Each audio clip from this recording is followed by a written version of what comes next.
Olá pessoal, tudo bem? Na aula de hoje nós vamos falar sobre vetores, grandezas vetoriais, tá bom? Então, essa aula tem importância muito grande quando a gente for estudar a parte de velocidade, de força, onde nós vamos falar sobre vetores, vamos fazer representação vetorial. De antemão, eu peço para que vocês prestem atenção no principal de vetores, que é saber fazer a representação vetorial do vetor resultante e também saber calcular o módulo do vetor resultante. Eu tenho 4 maneiras de calcular módulo do vetor resultante. Nós vamos dar atenção para as 3 dessas 4. Então, vamos lá. O que é que eu tenho que saber em vetores? Eu tenho que saber representar o vetor resultante e tenho que saber calcular o módulo do vetor resultante. Isso é a importância de se estudar vetores. Outro detalhe importante é que você veja que você está estudando mecânica. E a mecânica está dividida em 2 partes, a cinemática e a dinâmica. Não esqueça que mecânica estuda os movimentos. Só que a cinemática estuda os movimentos e não explica as causas, a dinâmica estuda os movimentos e explica o motivo. É a introdução do termo força. Vejam que na cinemática você vai escutar falando de velocidade, de aceleração, de deslocamento, de variação de velocidade, mas em momento algum vai ser explicado o motivo, o porquê o corpo variou de velocidade, saiu do repouso para 100 km por hora, por exemplo. Em dinâmica, já é explicado o motivo ao qual esse corpo saiu do 0 a 100 km por hora. Então, já é mencionado que durante uma força aplicada, um corpo que estava no repouso passou a atingir a velocidade de 100 km por hora em tantos segundos. Então, vai ter a adição desse termo força. É importante que você consiga distinguir isso. Outro detalhe importante é que você veja que a cinemática está dividida em 2 partes, que é a cinemática escalar e a cinemática vetorial. Para você poder compreender a cinemática escalar e a cinemática vetorial, de início você precisa estudar as grandezas e, a partir daí, tirar o seu conhecimento. Como assim as grandezas, professor? O que é uma grandeza? Então, de início, grandeza é tudo que pode ser medido. Então, tudo que houver medida é uma grandeza. Só que existem as grandezas escalares e as grandezas vetoriais. Bem, daqui inicia-se o nosso conhecimento para vetor. Eu tenho que saber distinguir o que é uma grandeza escalar e o que é uma grandeza vetorial. Qual a diferença, professor? Na grandeza escalar, vou até copiar o texto aqui para meus amigos. Revisem. Bem, o que é uma grandeza escalar? Como eu defino a grandeza escalar? Então, fica assim. Fica bem definida apenas com valor numérico e unidade. Pessoal, eu quero que você entenda que em física, esse termo valor numérico e unidade, essa junção, ele é falado em física, que valor numérico e unidade é conhecido como módulo. Então, não relacione o módulo da matemática, aquelas 2 barrinhas, com o módulo de física. Em matemática, aquelas 2 barrinhas é para te mostrar que um número positivo ou negativo fica positivo. E em física, o termo módulo é para associar o valor numérico e uma unidade. Como assim? Quando eu digo para você que minha massa é 95 quilos. Então, 95 é o valor numérico, quilos é a unidade. A união do valor numérico com a unidade te dá um módulo. Pronto. Isso é o conhecimento de módulo. Outro conhecimento que você tem que saber é que essa grandeza escalar, como o texto já diz, ó, fica bem definida apenas com o valor numérico e unidade. Veja que agora há pouco eu citei um exemplo de uma grandeza escalar. Eu disse, eu, Charles, tenho 95 quilos. Pronto, você já teve informação suficiente sobre minha massa. Não precisou dizer para você que eu tenho 95 quilos para a esquerda, 95 quilos para a direita, 95 quilos de baixo para cima, 95 quilos na horizontal. Então, como não pediu direção nem sentido, quando eu falo esquerda para direita, é sentido. Quando eu falo horizontal, vertical, é direção. Então, como não pediu nem direção nem sentido, essa grandeza é uma grandeza escalar. Então, exemplos de grandezas escalares que você pode colocar aí, meus amigos, exemplo, é a massa que eu acabei de mencionar. O tempo, por exemplo, neste exato momento, são 5 horas e 30 minutos. Foi passada a informação para vocês do horário? Sim. Não houve necessidade de eu dizer para vocês que são 5 horas e 30 minutos para a esquerda. 5 horas e 30 minutos vertical. Então, como não coube essas informações adicionais, ficou apenas definida com valor numérico e unidade, isso é uma grandeza escalar. Então, massa, tempo, área. Então, isso são grandezas escalares. Professor, existe uma outra maneira de determinar a grandeza escalar? Sim, vou colocar bem aqui como observação. O produto de dois vetores. Produto de dois vetores, pessoal, também é uma grandeza escalar. Por exemplo, você vai ouvir falar sobre trabalho. E trabalho é o produto da força vezes o deslocamento. Força e deslocamento são vetores. Consequentemente, o trabalho, que é energia, é uma grandeza escalar. Viu como é legal? Então, tem essas duas maneiras de identificar uma grandeza escalar. Como, professor? Qual a primeira? Fica bem definido apenas com valor numérico e unidade. Pronto, isso é a definição de grandeza escalar. Qual a segunda maneira, professor? O produto de dois vetores. Força e distância e deslocamento, força e deslocamento são vetores. E o produto dos dois te dá uma grandeza escalar, que no caso é o trabalho. Professor, e o que é uma grandeza vetorial? Grandeza vetorial, o conceito vem aqui, ó. Além do valor numérico e unidade, precisa, então não é mais apenas, agora precisa, ó, de direção e sentido. Então, quando eu digo para você que eu apliquei uma força de 100 newtons, veja que está incompleto. Você fica com aquele subconsciente. Você aplicou essa força onde? Por quê? Então, eu apliquei onde? Eu apliquei da esquerda para a direita, na horizontal. Então, grandezas vetoriais, elas ficam definidas quando ela tem o módulo, a direção e o sentido. Estou com a velocidade de 200 km por hora. Veja como está incompleto. Porque na sua cabeça, como você é curioso, você vai perguntar logo, para onde você vai com essa velocidade? Então, eu vou ter que dizer, vou de Teresina a Paulistana. Então, estou dando para você o sentido. Na horizontal, tem uma linha reta aí bacana de Picos para Paulistana. Então, vou em linha reta. Vamos considerar que tudo é linha reta. Então, eu estou te dando aí a horizontal. Então, eu te dei o módulo, 200 km por hora, a direção horizontal e o sentido, Teresina Paulistana. Então, esses detalhes são importantes para que você possa identificar a grandeza escalar e grandeza vetorial. Professor, também existe uma observação, como existiu em grandeza escalar, outra maneira de determinar uma grandeza vetorial? Sim, uma grandeza vetorial também é definido como produto de escalar com vetor. Não à toa, o impulso, que é força vezes o tempo, é um vetor.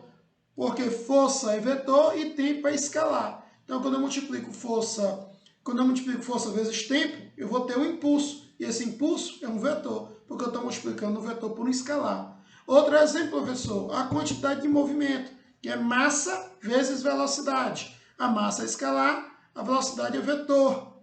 Consequentemente, a quantidade de movimento é uma grandeza vetorial. Então, veja que eu já te mencionei aí 2 exemplos de grandezas vetoriais, mas você tem o quê? Velocidade, deslocamento, aceleração, força, impulso, quantidade de movimento. Todas essas grandezas são grandezas vetoriais. Elas precisam, para ficar definidas, do módulo direção e sentido, ou você pode encontrar uma grandeza vetorial multiplicando o escalar com um vetor. Memorizem, essa é a base para que você possa entender a parte teórica sobre vetores. Outro ponto importante a ser tocado, pessoal, está na representação de um vetor.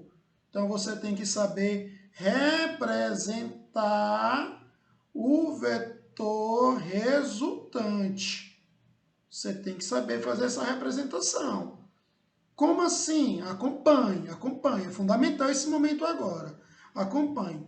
Veja aqui que você tem 2 vetores. Ó, eu tenho aqui, vou chamar aqui de um vetor A e um vetor B. Professor, o que é mesmo um vetor? Vou até botar cores diferentes.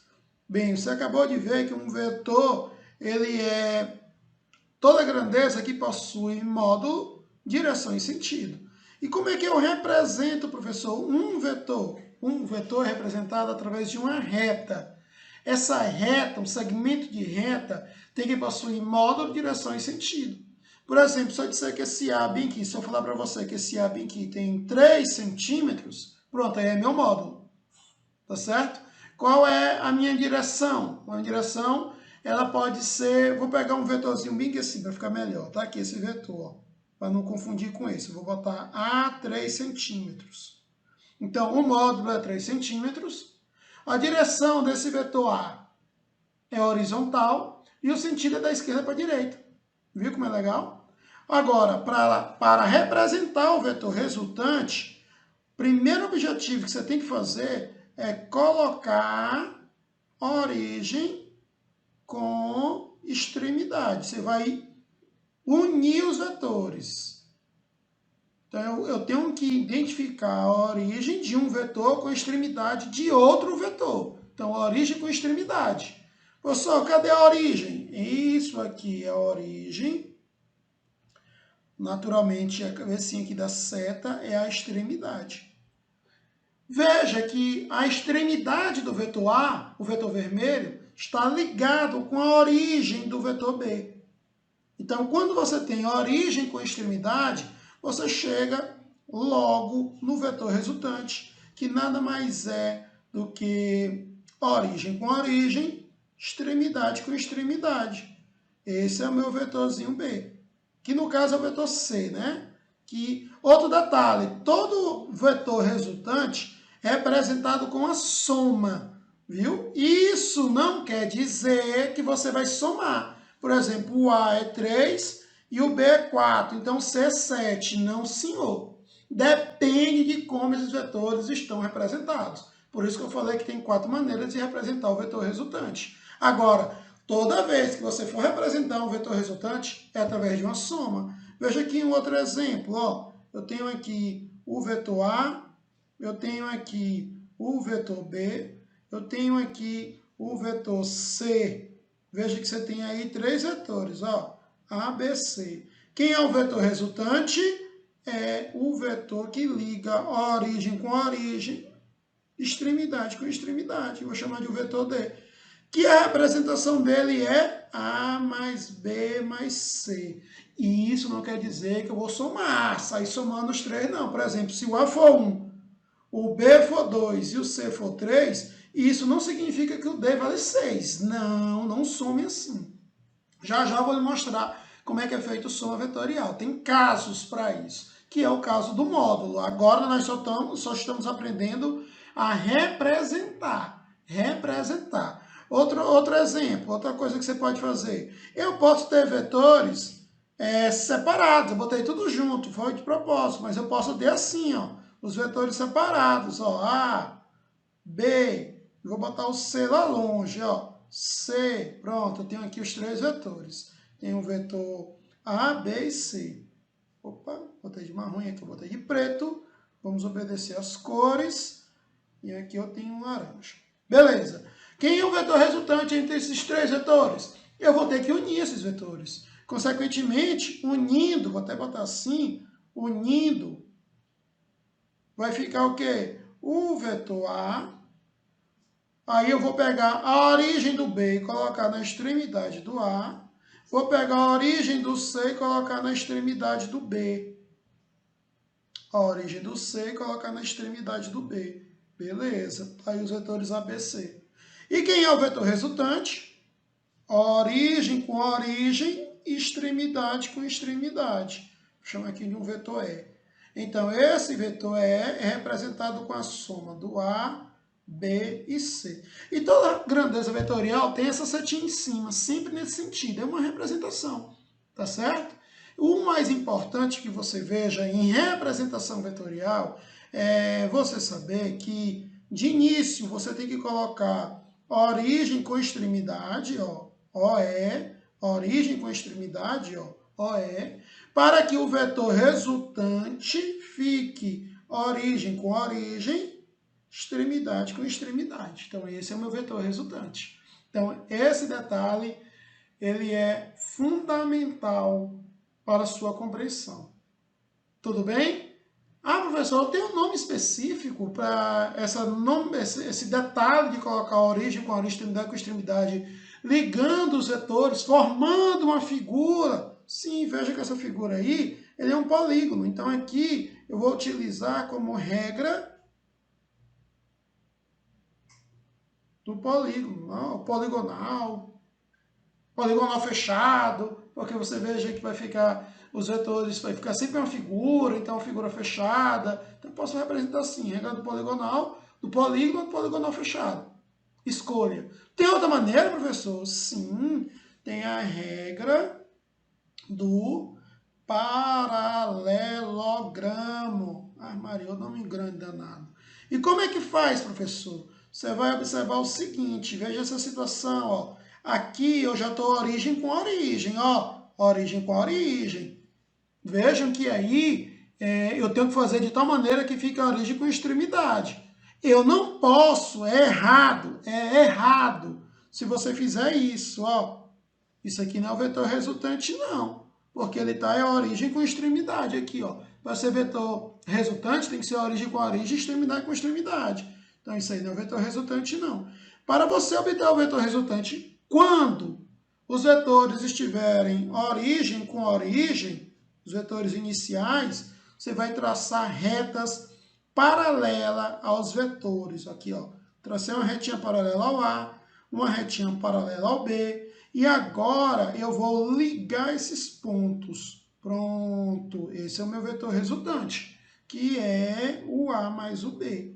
Ah, professor, eu poderia fazer de outra maneira? Sim, da maneira que você aprendeu agora há pouco. Está aqui o vetor A, aí você pega o vetor B e leva ele lá para cima, para ficar a origem com extremidade. Aqui, ó, agora está, origem com extremidade. E quem é o vetor resultante? Origem com origem, extremidade com extremidade. Aqui, ó, origem com origem, aqui, ó, extremidade com extremidade. Observe que ele ficou com as mesmas características, utilizando a regra do paralelogramo. Pessoal, eu tenho que usar as duas? Não, você escolhe uma delas. Eu estou te mostrando duas possibilidades de tu saber representar o vetor resultante. Tu escolhe uma delas. Não é necessário tu fazer as duas toda vez, não. Faz uma. Não à toa tem o ou bem aqui, pessoal. Ó, ou pode fazer utilizando a regra do poligonal ou a regra do paralelogramo. Tu fica à vontade. É como você se sentir melhor. Bem, assim a gente finaliza a parte de representação. Como representar. Veja que em momento algum nós fizemos cálculo. É representar. Agora nós vamos para o módulo. Nós vamos para o módulo do vetor resultante. E aí eu tenho 4 maneiras. Só que, como eu disse no começo da nossa aula, nós vamos falar de 3. Beleza? Bora lá? Qual a primeira maneira, professor? A primeira maneira é quando os vetores têm mesma direção e mesmo sentido. Como assim, professor? Olha aqui, meus amigos, o desenho, ó, vetor A, vetor B. Vamos considerar que ele tem direção horizontal e sentido da esquerda para a direita. Então, consequentemente, quando tu for colocar origem com extremidade, esse é o A, esse é o B, o meu vetor resultante, a representação dele será a união dos dois. Então, a representação aqui é A mais B. Bem, isso aqui é representação. Representação. Vou até dividir. Se eu quero o módulo, basta somar. Nesse caso aqui, eu vou somar. Então, meu vetor R, se o vetor A for 3 newtons, o vetor B 4 newtons, então o vetor R, o módulo, veja que eu não vou colocar mais setinha em cima, ó, esse detalhe também é importante. O módulo é o 3 mais o 4. Então, o R é de 7 newtons. O módulo, isso aqui é módulo. Então, eu posso botar as barrinhas também, que eu tiro o módulo, tá? Bem, 7 newtons.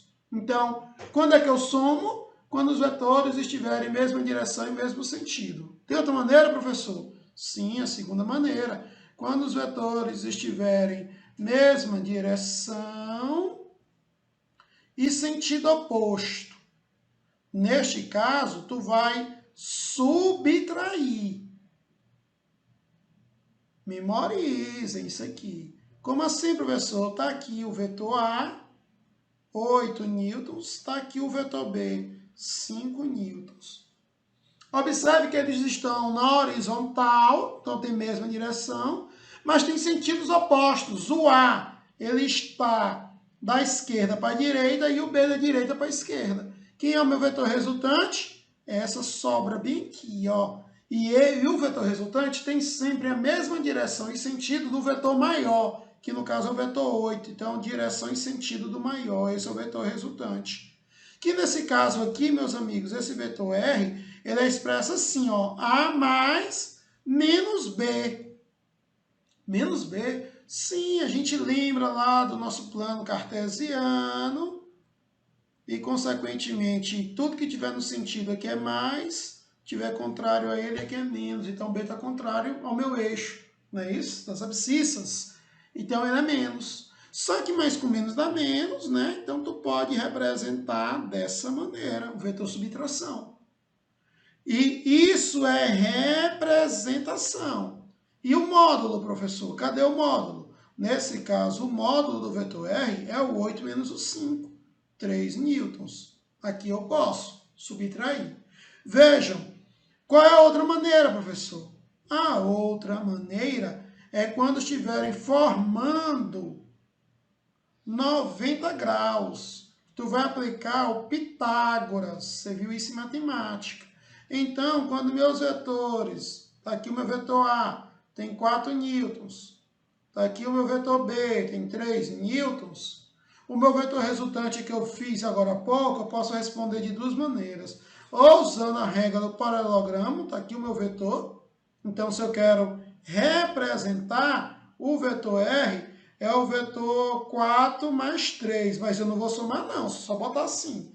E se eu quero o módulo, o meu vetor R, ele é encontrado através do Pitágoras. Eu vou tirar as setinhas, que quando é módulo a gente não põe as setinhas. Só uma maneira melhor de você compreender. Vou colocar aqui. Então, o R ao quadrado é 3 ao quadrado mais 4 ao quadrado.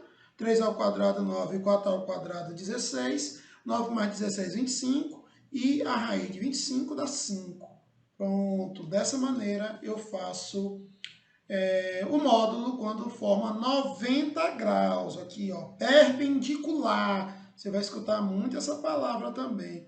Perpendicular. Ortogonal. Essas são as palavras que você tem que memorizar.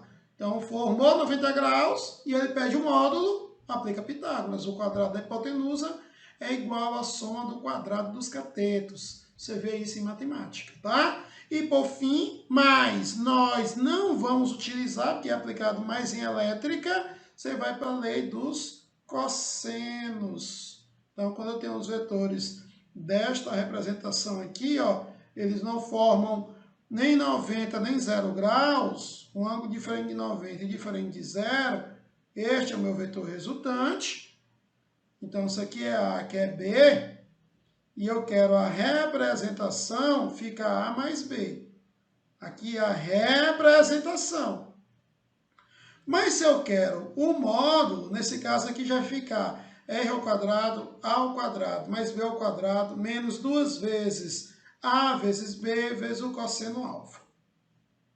Grande essa fórmula e nós não vamos utilizar. Depois tem como demonstrar usando as relações métricas no triângulo retângulo. Bem, então vamos recapitular. Você viu vetores, você tem que saber distinguir o que é uma grandeza escalar de uma grandeza vetorial. Escalar fica bem definida apenas com valor numérico e unidade. Grandeza vetorial, além do valor numérico e da unidade, precisa da direção e do sentido. Outra maneira de identificar uma grandeza escalar é fazendo o produto de dois vetores. Outra maneira de identificar o produto vetorial é o produto de um escalar com um vetor. Essa teoria é bacana. Só que agora tu vai ter que saber representar e calcular o módulo. Então, representar, tu tem que colocar a origem com a extremidade, regra do poligonal. Ou então, passar duas retinhas paralelas e ligar os pontos, regra do paralelogramo. Isso é representar.